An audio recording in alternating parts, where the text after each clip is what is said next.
In this video, we will learn about past perfect continuous tense. When to use past perfect continuous tense. Number one, actions over a period of time. It is used to describe action or event that started in the past, continued for some time, and may have just recently ended. Example: she had been playing the piano for 2 hours before dinner. This means she started playing the piano before dinner and continued playing for 2 hours. Emphasizing duration. This tense is helpful when we want to emphasize how long an action was happening before something else occurred. Example: I had been studying all night when I finally understood the lesson. This showed that I was studying for an extended period before understanding the lesson. How to form past perfect continuous tense. Positive form. Start with the subject, add had been, and then add the base form of the verb with ing. Example: we had been playing soccer for hours. She had been reading a book for all evening.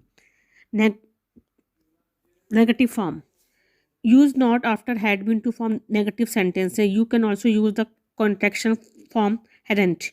Example: he hadn't been practicing the guitar for long. They hadn't been watching TV all day.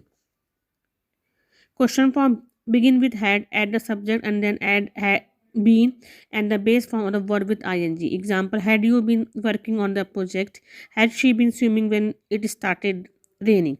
Thank you for viewing. Please like, share, and subscribe my YouTube channel.